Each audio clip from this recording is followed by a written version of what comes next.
안녕하십니까. 오늘은 지난 시간에 이어서 에티켓의 기본 개념에 대해서 좀 보도록 하겠습니다. 먼저 에티켓의 유래. 에티켓의 유래는 원래 프랑스에서 유래됐다라고 알려져 있습니다. 옛날에 그 베르사유 궁전에 들어가는 사람들에게 그 입장 티켓을 줬다 그래요. 그래서 그 티켓은 궁전 내에서 뭐 이런 것들은 어떻게 하고 뭐 이런 예의 범절이 그 안에 적혀져 있다고 합니다.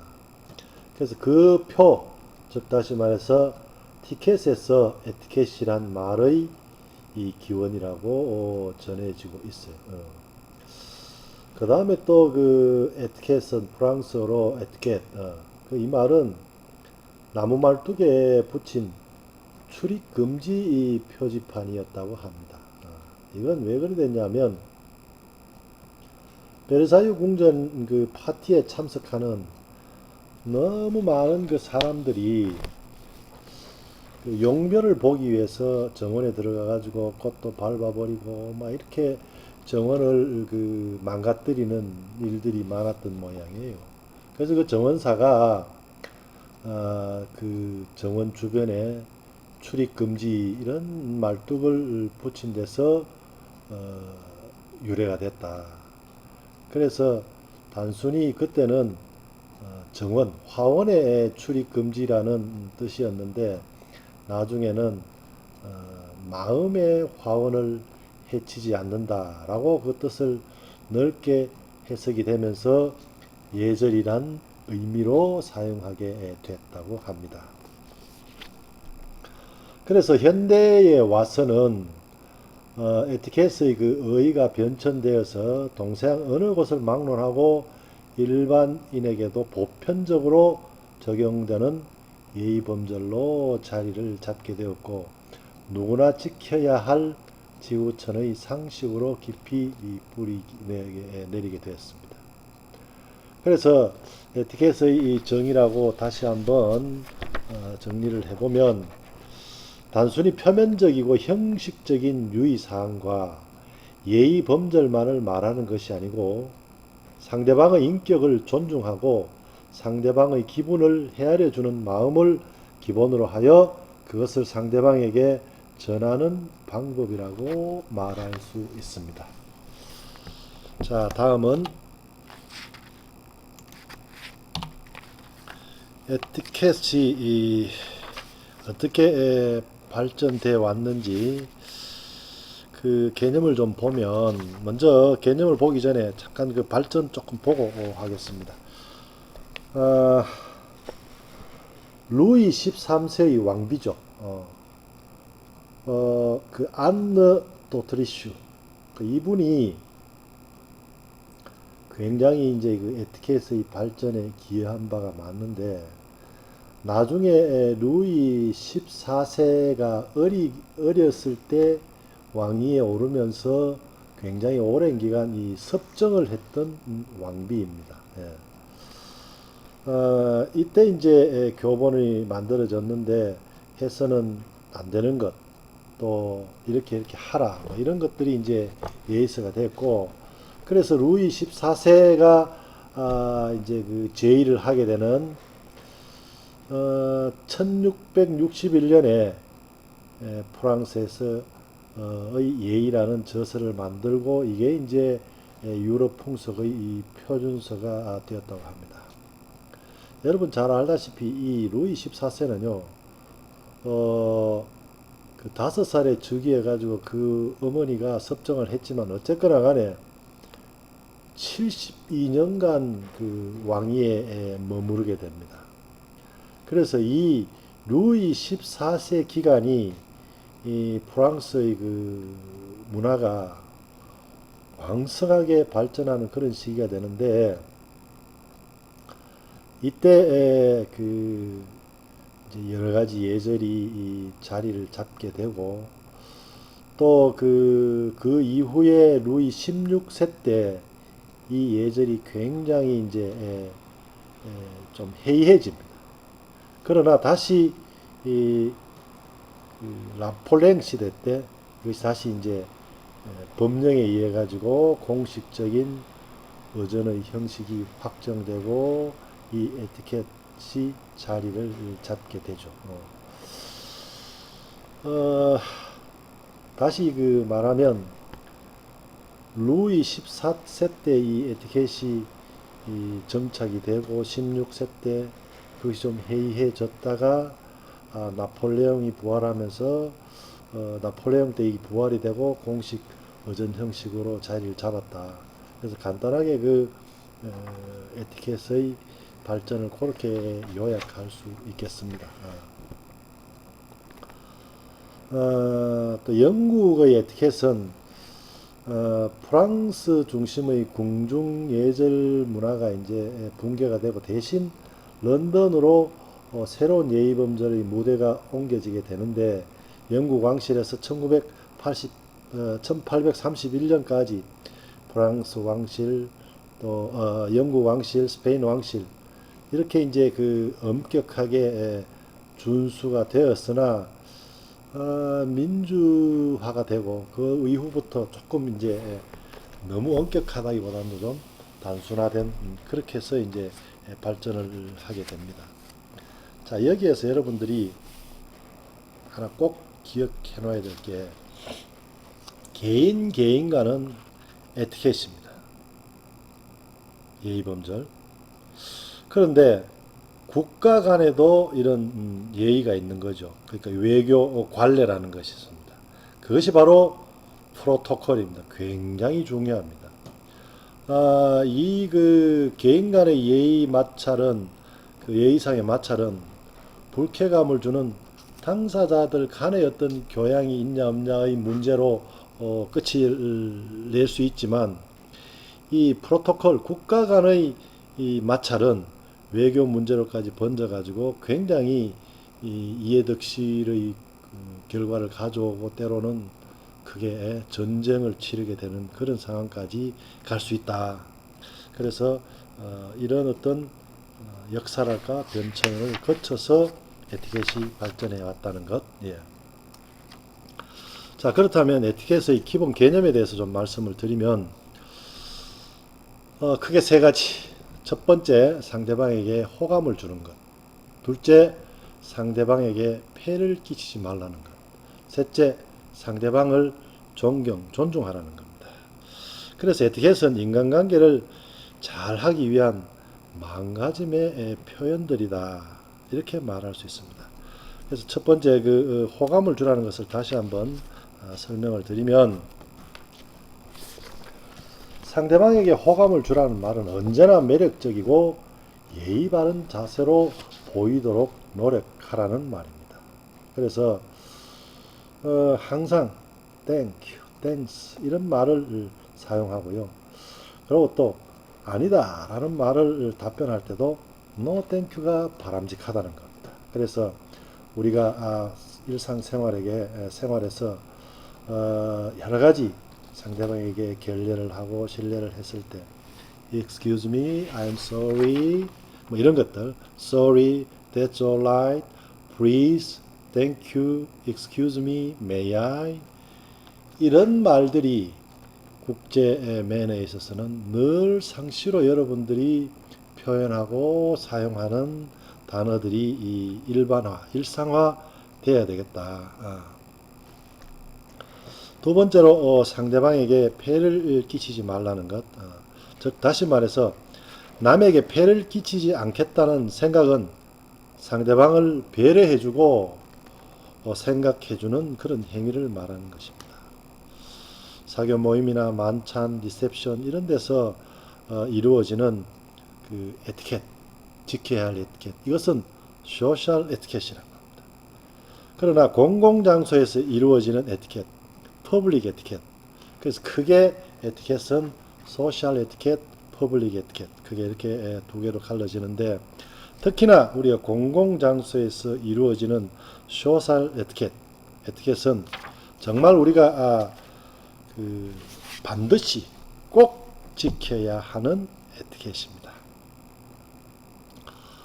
지극히 기초적인 거지만 침을 함부로 뱉는다든지 고성방가를 한다든지 또 노상방뇨, 기본적인 도로교통 어떤 질서를 안 지킨다든지 이런 것들은요,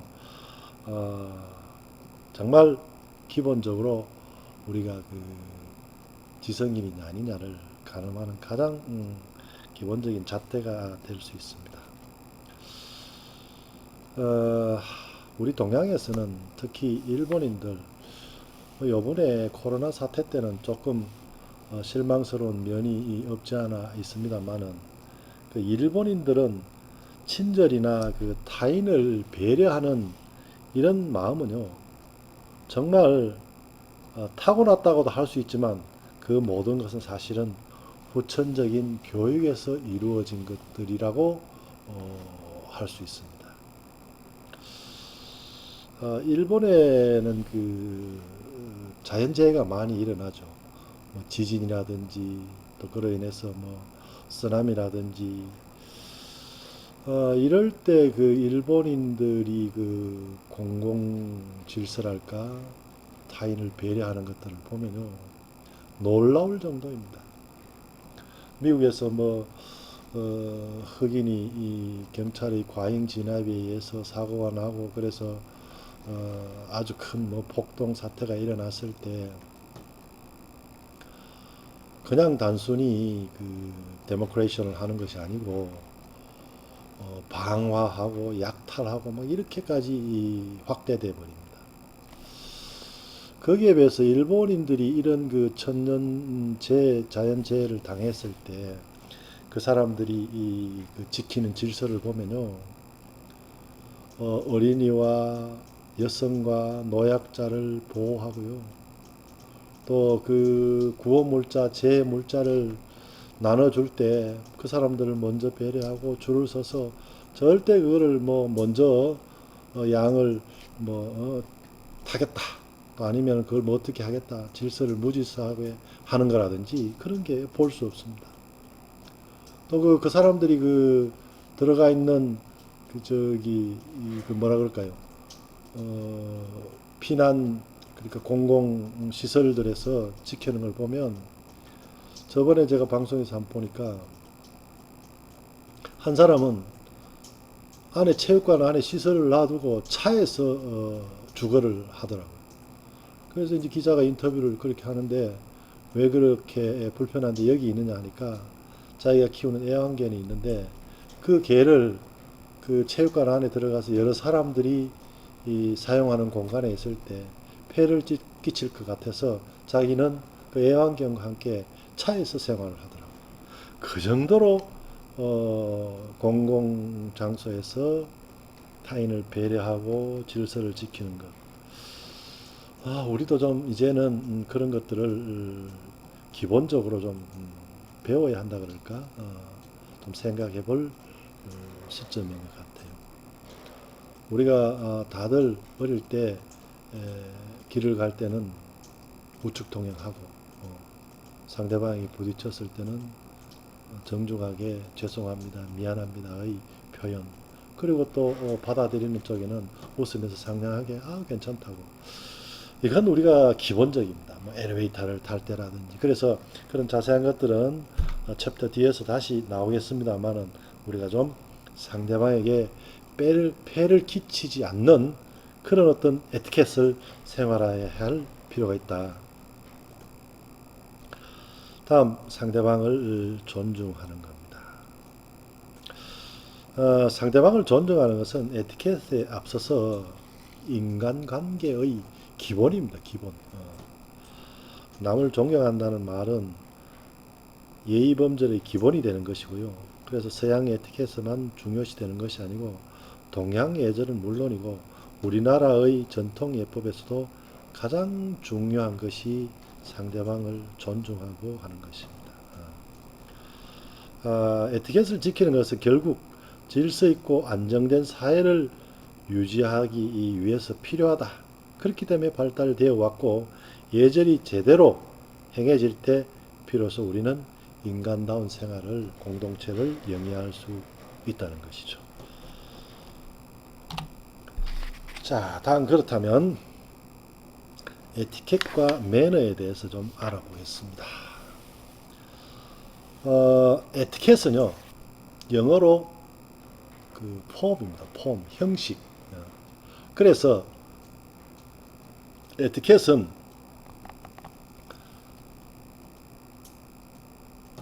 방식, 있다, 없다. 그래서 좀 더 그 어떤 집단을 강조하는 단어입니다. 단어. 그 다음에 이 에티켓은 공공장소에서 지켜야 할 규칙, 그러니까 퍼블릭 에티켓이 훨씬 더 많은 부분을 차지하게 되죠. 자, 그렇다면 매너는 뭐냐? 방식입니다. 방식, way. 그렇다면 우리가 매너는 좋다, 나쁘다 이렇게 표현합니다. 에티켓은 있다, 없다.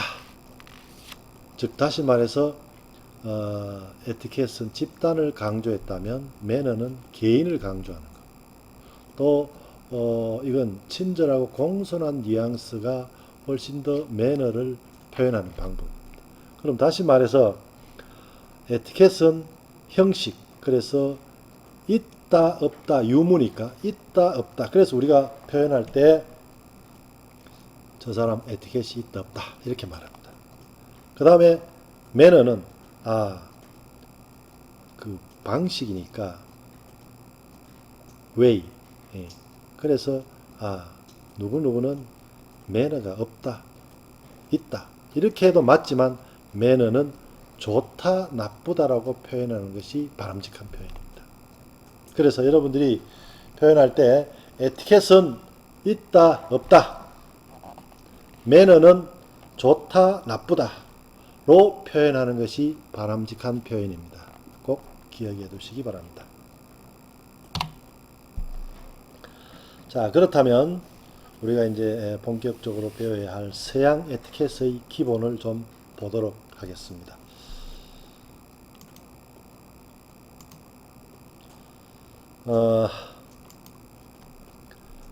서양 에티켓의 기본은 첫 번째로 레이디 퍼스트입니다. 레이디 퍼스트. 우리나라에서는 전통적으로 이 유교 사상 때문에 남존여비 사상이 굉장히 많죠.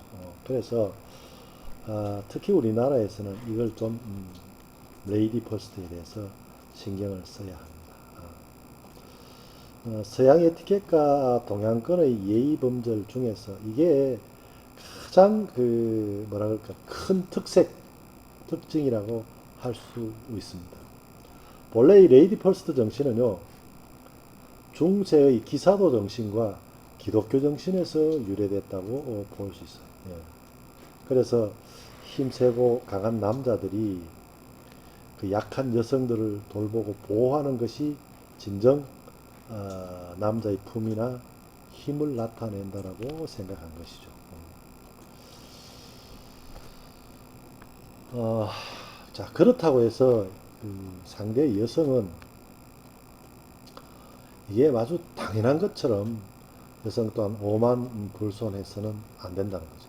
그래서 언제나 친절하고 품위 있게 또 총명하고 절도 있게 예의를 지켜야 한다는 것입니다. 미국 수필가 에머슨의 말을 인용을 하면요. 젠틀맨이라는 말은 좋은 성품이나 덕행을 갖춘 사람을 의미하고 레이디란 숙녀로서 그 앞에서는 남자라면 누구나 신사가 된다라고 했답니다. 자, 그렇다면 여성에 대한 배려에 대해서 몇 가지 좀 디테일하게 보면 우리가 방을 출입할 때 당연히 여성이 먼저 들어가도록 하고 또 빌딩이나 큰 건물에 있는 그 회전문을 남성이 먼저 밀고 들어가 가지고 여성이 나오도록 도와주고 또 계단을 오를 때는 남자가 먼저 올라가고 내려갈 때는 여성이 먼저 내려가고 그런데 특별히 그 그 계단의 경사가 너무 가파르거나 미끄럽거나 위험할 때는 또 남성이 앞서 내려가서 여성을 도와주기도 한다는 겁니다. 당연히 엘리베이터는 여성이 먼저 타고 또 먼저 내리도록 하고, 남성은 보통 이제 그 여성을 어디에? 오른쪽에 여성을 두고 길을 걸을 때 남성이 차가 다니는 쪽으로 걷는 거죠. 이 말은 무슨 말이냐면 우리가 우측 통행을 할 때 그 우측 통행의 우측에 여자가 선다는 겁니다. 여기서 한 가지 여러분들이 꼭 기억해 놔야 될 것, 이 매너 공부를 하면서 사자성어까지는 아니지만 꼭 기억해 놔야 될 게 남좌여우라는 단어입니다. 늘 남자는 좌측, 여자는 우측. 그래서 이 법칙이랄까 방식이 뒤로 가면서 굉장히 많이 적용이 됩니다. 자, 그 다음에 이제 우리가 이동수단들, 자동차나 기차, 버스, 이런 것들은 당연히 여성이 먼저 타고 내릴 때는 남성이 먼저 내려서 문을 열어주든 아니면 손을 잡아주든 그렇게 배려하는 것이 맞습니다. 또 우리가 레스토랑이나 이런 데서 여성이 앉을 때는 남자들이 의자를 빼서 여성이 먼저 앉도록 도와주는 것 꼭 기억해 두시기 바랍니다. 다음, 상석, 높은 자리. 뭐 국제 행사든 또 큰 모임이든 작은 모임이든 서열을 정하는 것은 상대방에 대한 굉장한 예우입니다. 그래서 일반적으로 상석의 기준은 오른쪽, 아까 이야기했죠. 남자 여우와 마찬가지로 오른쪽이 항상 상석입니다. 그리고 앞쪽이 상석이죠. 이런 것들을 기본적으로 하고, 자, 자동차 같은 경우에는 그러니까 오너 드라이버, 자가 운전일 때와 운전사가 있을 때의 상석의 위치가 달라집니다. 그래서 운전사가 있을 때는 조수석 뒤쪽이 가장 상석이에요. 그리고 운전석 뒤쪽이 두 번째 높은 자리, 그리고 뒤쪽의 중앙 자리가 세 번째, 그리고 운전석 옆 좌석, 조수석이 가장 말석. 그런데 여기에서 요즘 승용차들 중에서 뒷자리에 중간 자리에 앉을 수 없는 좌석도 있지만 이 세 번째 자리, 뒷좌석의 중간 자리가 좀 불편하기 때문에 오히려 조수석, 운전수의 옆 좌석이 이 세 번째로 상석으로 순번을 바꾸기도 합니다. 그래서 이것은 조수석과 뒷자리의 중앙 좌석이 바뀌어도 어떻게 하더라도 다 무방하다. 그렇게 기억을 하시면 될 것 같고요. 그 다음에 자가운전일 때에는 반드시 가장 상석이 운전석 옆 조수석이 1번입니다. 그래서 다른 사람의 차에 탈 때, 자가운전하는 사람의 차를 탈 때 다른 일행이 없더라도 반드시 이 조수석에 앉아야 되고요. 그런데 다른 일행이 없는데도 불구하고 뒷자리에 앉으면 자가운전하는 사람에게 굉장히 결례가 된다는 겁니다. 그래서 자가운전자인 차를 탈 때는 조수석이 1번, 그리고 조수석 뒤쪽이 두 번째, 그리고 운전석 뒤쪽이 세 번째, 그리고 뒷좌석의 중앙좌석이 제일 말석. 그래서 자가운전일 때는 뒷좌석의 중앙좌석이 말석인 것은 변함이 없습니다. 다음 기차의 상석, 말석은요. 요즘 KTX를 타보면 순방향, 역방향 있죠. 그래서 당연히 순방향의 이 차창 쪽이 1번입니다. 그 다음에 역방향의 차창 쪽이 두 번째, 그리고 순방향의 통로 쪽이 세 번째, 역방향의 통로 쪽이 네 번째. 그렇게 꼭 기억을 해 놓으시면 될 것 같고요.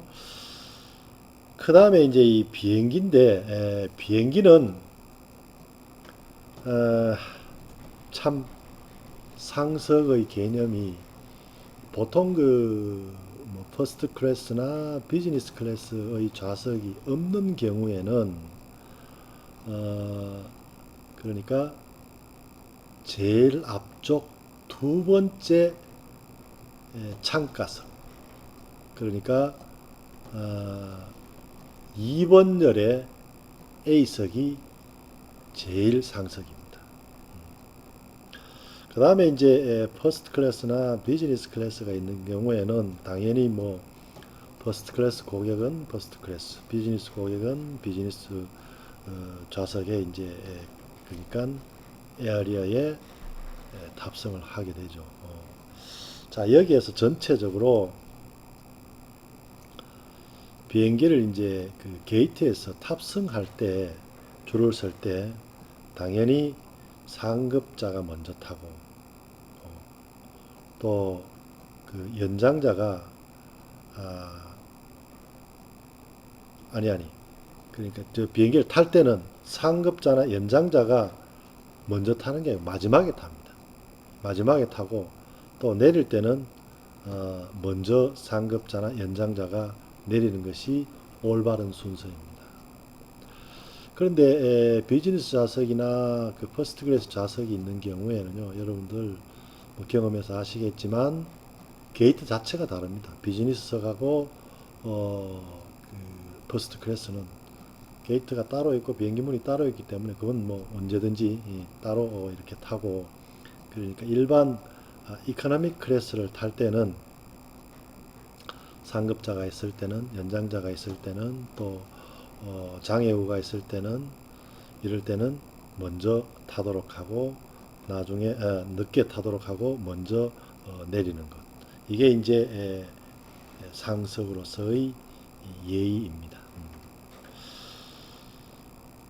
어, 그리고 일반 이 비즈니스석 외에, 퍼스트 클래스석 외에 이코노믹 클래스에서 아까 말씀드린 대로 창가의 만약에 3열이라면 창가 쪽이 제 1번 열, 그리고 복도 쪽이 2번, 그리고 창가와 복도의 중간 좌석이 제일 말석, 그렇게 이제 순서가 상석이 정해지게 되겠습니다. 엘리베이터는 기본적으로 여러분들이 좀 크게 기억을 해 놓을 게, 엘리베이터 문을 열고 들어가면 대부분 왼쪽, 그러니까 탈 때 왼쪽, 타고 나면 오른쪽이죠. 그래서 엘리베이터를 타고 나서 난 다음에 엘리베이터 문을 향해서 정면을 봤을 때 오른쪽에 대부분 그 청별 버튼이 있습니다. 그 청별 버튼 앞에 서는 사람이 같은 동행 중에서 제일 그러니까 낮은 사람, 말석인 사람이 거기에 서고요. 그래야지 버튼을 누르고 조정을 하고. 그러면은 제일 상석은 어디냐? 바로 그 들어갔을 때 제일 안쪽 오른쪽 자리, 그리고 제일 안쪽 왼쪽 자리가 두 번째, 그리고 그 문에서 오른쪽 자리가 세 번째, 그리고 마지막이 버튼 앞에 네 번째. 그렇게 기억을 하면 되겠습니다. 인원이 더 많을 때는 중간에 이제 한 사람씩 더 들어가죠. 그건 여러분들이 교재를 그림을 참고하시면 되겠습니다. 걸어갈 때 아까 이야기한 것처럼 우측 통행이니까 우측에 있는 사람이 상석입니다. 두 명 나란히 갈 때는 오른쪽에 있는 사람, 세 명 갈 때는 중간이 제일 그러니까 선임, 그리고 오른쪽이 두 번째, 왼쪽이 제일 마지막, 그런 순서로 되겠습니다. 나머지는 교재의 그림의 도표를 참고하시고 기억해 주시기 바랍니다. 다음 우리가 이제 테이블에 앉을 때 한국 사람들은 대부분 보면 부부가 같은 방향에서 같은 쪽으로 앉죠. 같은 쪽으로. 그런데 서양 테이블에서는 다릅니다. 남자가 왼쪽에 앉고 여자가 오른쪽에 앉죠. 그게 바로 아까 이야기한 남자 여우의 법칙입니다. 그래서 남자가 오른쪽에 앉고 남자가 왼쪽에 앉고 여자가 오른쪽에 앉으면 그 오른쪽 여자는 누구냐 하면 건너편 남자의 파트너가 내 오른쪽에 앉습니다. 즉 다시 말해서 테이블의 양쪽에 다 앉았을 때는 대각선으로 되죠. 그러면 내 맞은편에 나의 파트너가 앉고 내 오른쪽에 상대의 파트너가 앉는 겁니다. 그러면 내 옆에 앉은 여성은 그 건너편에 자기의 파트너 남자가 앉게 되는 거죠. 그래서 대각선 X로 앉는 겁니다. 그래서 그렇게 이제 자리를 앉게 되고 개별적으로 그러면 레스토랑에서는 그럼 가장 좋은 자리가 어디냐? 당연히 전망 좋은 자리가 제일 좋죠. 창가, 뭐 뷰가 있는데 그런 데가 제일 좋고 또 이런 그 공연이나 관람, 이런 쇼를 볼 때는 무대가 잘 보이는 좌석. 그래서 우리가 좌석을 돈을 주고 살 때도 뭐 S석이니 로얄석이니 그렇죠. 그건 잘 보이는 좌석입니다. 그 다음에 이제 여러분들이 또 하나 기억해 놔야 될 게 국기 개양입니다. 그러니까 우리나라 국기와 타국의 국기를 병행해서 이제 개양을 할 때는 외국 국기가 오른쪽에 오도록 개양하는 것이 예의다. 왜? 동일한 지위일 때는 그걸 예우하기 위해서. 그래서 태극기는 왼쪽, 외국 국기는 오른쪽. 그렇게 그러니까 개양을 한다는 거죠. 자, 서양 매너에서 가장 기본이 되는 것이 이 레이디 퍼스트라고 그랬는데 여기서 우리가 또 여성들 간의 이 서열을 좀 보면 서양에서는 같은 여성들끼리 있을 때 가장 서열이 높은 사람이 결혼한 부인입니다. 기혼 부인. 그리고 결혼을 했는데 부군이 먼저 세상을 떠난 미망인.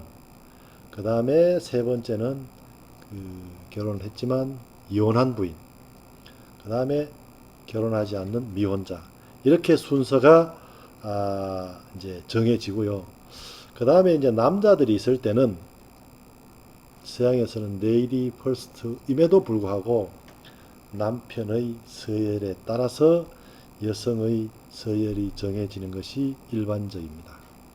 자, 그래서 지금까지 이야기한 것들은 이걸 기본적으로 나름의 원칙으로 알고 있으나 우리가 그때그때마다 좀 융통성 있게 해야 되는 것이 바로 시간과 장소와 상황에 따라서 배려하는 마음으로 자리를 정하면 되는 겁니다. 그것을 우리가 줄임말로 TPO라고 그러죠. Time, Place, Occasion. 그래서 시간과 장소와 상황에 맞춰서 이런 것들은 적절히 융통성 있게 서열을 정하면 되겠습니다. 마지막으로 서양 에티켓의 이 기본 중에서 수능성입니다. 우리가 흔히 이야기하는 로마에 가면 로마의 법을 따르라. 비유가 좀 그렇긴 합니다만은 우리가 오락으로 하는 고스톱을 칠 때도 동네마다 법칙이 조금 달라요. 법칙이. 그래서 이쪽 경로당에 칠 때하고 저쪽 동네 가서 칠 때하고 좀 다르기도 합니다. 풍습, 습관 이런 것들은 시대에 따라서 변하는 겁니다. 예를 들어서 100년, 200년, 300년 전의 풍습을 우리가 그대로 따르는 것이 아니죠. 시대에 따라서 그런 풍습, 습관이 많이 달라집니다. 따라서 에티켓도 나라나 종교, 인종에 따라서 다를 수 있다는 거죠. 그래서 우리 이야기한 것처럼 이문화. 예. 그래서 때와 장소에 맞는 에티켓에 따르는 것, 순응하는 것이 굉장히 중요하고도 올바른 자세이다. 그래서 때로는 국가나 지역에 따라 우리의 상식이 통하지 않는 독특한 풍습이 있고, 그래서 우리가 이 문화를 이해하지 못할 때는 굉장히 곤란을 그런 경우도 있다. 그런 풍속들이 비록 명문화되어 있지 않지만 때로는 그 법령의 효과까지 낼 수 있으니까 그걸 굉장히 우리가 좀 유의할 필요가 있다는 겁니다. 그래서 우리가 이제 이 명문화되어 있지 않지만 우리가 흔한 얘기로 관례, 관습 이런 이야기 하죠. 그래서 관습법이라는 말이 있습니다. 얼마 전에 우리나라의 수도 서울에 있는 남아 있는 국회라든지 정부 기관들 또 청와대 이런 것들을 행정 수도로 되어 있는 세종으로 옮기겠다 뭐 이런 얘기가 있었는데 노무현 대통령 시대 때 이제 우리나라 수도를 옮기겠다고 준비를 했죠. 그래서 수도 전체를 옮기겠다고 준비를 했는데 헌법재판소에서 그거는 위헌이다. 그래서 그 위헌의 근거가 대한민국의 수도는 서울이다라고 헌법에 나와 있지 않지만 아주 오랜 세월 동안 대한민국의 수도는 서울이다라는 관습법에 의한 법으로 내려왔다. 그래서 이것을 법을 고치지 않고 그러니까 수도를 옮기는 것은 위헌이다 해서 그때 다 못 옮겼죠. 못 옮겼죠. 그래서 요번에 헌법을 바꾸느니 어떠니 개헌하느니 그런 얘기까지 있기도 합니다. 자, 그렇다면 여기에 잠깐 곁다리로 우리가 이 얘기를 해보면 통상 우리 성문법 그러니까 법으로 알고 있는 법전, 헌법 가장 상위법이죠. 헌법, 법률, 명령, 그리고 규칙, 세칙, 조례 이런 것들이 우리가 이제 글로 정해져 있는 성문법입니다. 그 다음에 이제 그렇게 글로 정해져 있지 않지만 방금 이야기하는 그런 관습법 그건 뭐냐 바로 불문법이라는 거죠. 판례라든지 조례라든지 이런 것들 조리. 예. 그래서 우리가 보통 사리에 맞게 이치에 맞게 법은 아니지만 사리라든지 이치라든지 그런 걸 따지잖아요. 그게 바로 우리가 이야기하는 불문법입니다. 불문법. 자, 그래서 어디에 가든 우리는 그 에티켓에 순응하는 것, 그것이 굉장히 중요하다. 그래서 세계화 속에서 우리는 다른 사람들과 다른 사회, 다른 국가에 대한 법, 풍습, 습관, 인격 이런 것들의 이 존중이 국제 매너의 기본이다라는 것을 명심할 필요가 있습니다. 자, 여기까지가 우리 이 매너의 기초에 대해서 설명을 드렸습니다. 이번 주차의 수업 1장은 여기까지 이걸로 해서 마치도록 하겠습니다. 자, 수고하셨습니다.